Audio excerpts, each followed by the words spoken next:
York is a city that is unlike any other. It's not the largest city by any means, but its narrow streets, unique shops, and amazing architecture make it a tourist paradise. You would think for a city well supplied with buses and a flourishing railway, it wouldn't have any room for any other modes of transport. However, for a short time, the city dabbled in tramways. Owing to its rapid expansion and new industries, there was a growing talk of tramways to the city centre as early as 1878. The promoters, Messrs. Peterson and Peterson, petitioned the council for 2 new tram lines. The first was a short stretch towards Walmgate, but the other would connect the village of Fulford via Bishopgate Bar. Both routes would have a common terminus at Foss Bridge. The routes were agreed, but construction didn't go to plan, and while the Walmgate line was never constructed, the Fulford line was, but its terminus was Fishergate near the Castle Mills Bridge. Construction began in 1880, and the council granted a 6-month licence to use an experimental combined steam tram. The combined steam cars were not popular with the locals, who were much used to the quieter horsepower and petitioned for the offending cars to be removed. Despite the protest, the tramway proved to be profitable, and a second petition was submitted for further lines. The 3 new lines would intersect one another and run through Ousegate near Ouse Bridge, Micklegate, and the North Eastern Railway offices, and finally the railway station itself. The proposal was accepted unanimously, and construction began almost overnight. By the time the lines were complete, the use of the steam cars had diminished, and the tramway company had resigned themselves to using horsepower. The railway line was also causing trouble, as it wasn't as popular as hoped, eventually becoming more of a shuttle service than an active line, and only used during market days. In 1886, the City of York Tramways was formed, and a division of the large Imperial and Bristol Tramways group. It bought out the tramway for £14,500.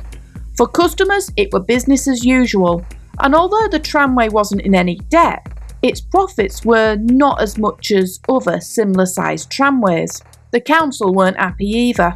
They wanted the tramway under public control. The tramway was open to selling so far that an agreement was reached. However, the sale fell through thanks to a negative public backlash. By now, parts of the line needed upgrading, and after a failed attempt to propose electrifying it, the council, the public, and the company compromised, and the tramways were put in public ownership for the first time in 1907. The council wanted to both get the network upgraded and look into upgrading 2 electric services. It took out a loan of £149,500, and a new company called the York and District Tramway Company was formed. The company would oversee the running of the trams and look into upgrading to electricity. The public had warmed up to the idea of motorised trams, and after a second poll of electors, it was universally agreed. After consultation, it was agreed that the power to the trams to be fed from overhead wiring rather than a third rail, and the contract was awarded to Dick Kerr and Company for the changes, while the Thomson Houston Company provided the passenger cars. The depot, now located at Fulford Cross, was enlarged for the fleet, and parts for the line was improved or relaid and new track added. On the 20th of January 1910, the first electric tram to be driven in the City of York was driven by a man called J. A. Stewart, and on its first day alone, the system took over 6,000 passengers, taking in £35 in net profit. This was a marked improvement, since the tramway took just £950 in profit for the year 1896. The new network spurred on more construction, and lines to Dringhouses and Aldgate Bridge were introduced. Even those new lines, the company appeared to be under budget, so it was a no-brainer to open more. These going to Lehman Road, Hull Road, and onwards to Clifton. The influx of lines also prompted more rolling stock, and the site at Fulford was enlarged again to accommodate now 27 vehicles. In 1912, Acomb and Haxby were connected by a connection on the South Bank. The line was unique to the others as it terminated at the railway station, so to accommodate, a third line there was added. In 1914, a new type of vehicle was introduced, motorbuses. You would consider them the first electric vehicles, as they could go where trams couldn't. They were not as fast by any means, and they had to be charged every few miles, but they could haul up to 22 people at a time and could be used on prospective routes to test their viability. When the First World War hit in 1914, like all cities, York saw a real decline in its workforce. Women would step up to take on the role as drivers, conductors and maintenance fitters. To help the drivers, 10 of the tram cars had their brake system converted to make it easier to drive, and although fares had to increase due to the cost of electricity increasing, it did little to dampen the tramway's usage. After the war, the council decided to impose a radical shake-up of the tramway system and how it ran. The routes that saw lighter traffic, that being Dringhouses and Hull Road, were merged together to form one large route, and some routes such as Axby Road and Fulford had alternating destinations every 7.5 minutes. Meanwhile, the battery buses were coming to the end of their lives, but the council were not ready to say farewell to the buses for good and built a new route using trackless trolley cars. They looked like buses, but instead of drawing power from petrol or batteries, it relied on the pantograph, just like the trams. But the company's fortunes were slowly downturning. Passenger numbers were at an all-time high, but the amount of money taken in was disproportionate. A lot of the passengers were known as pennies. These were short-distance riders that travelled about a mile or less. As the tramway charged a penny a mile on average, this made some of the routes unprofitable.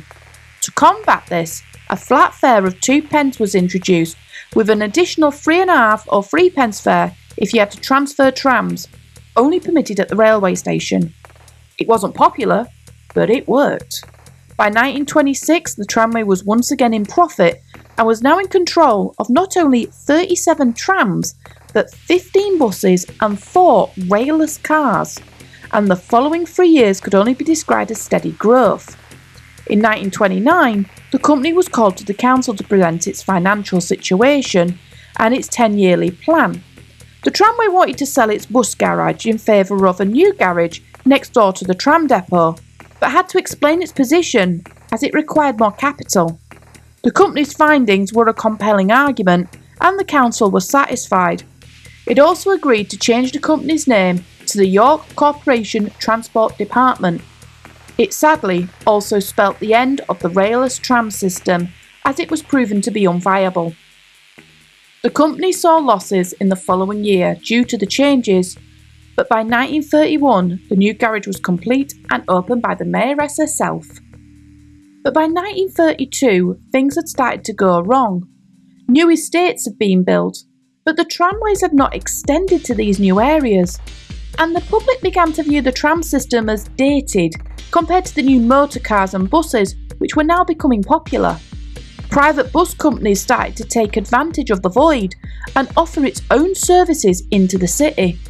These losses in revenue, coupled with the cost of maintenance and servicing of the existing track and cars, saw the tramway in real trouble. After a series of meetings, the outcome was shocking, but the only viable way of moving forward. Join up with a profitable company and ditch the trams. By 1934, all was arranged, and on the 6th of January 1935, the first closures began. On the 11th of November, the last tram to leave Nestgate to the depot was arranged at midnight. Cars number 1 to 4 were coupled together, and crowds lined the route to witness the end. The driver of this last route was none other than J.A. Stewart. The crowd sang, the brass band played, and as the 4-car convoy pulled into the depot for the last time, a mock funeral was held before the crowd surged in, pulling everything they could from tramcar number 1 for souvenirs.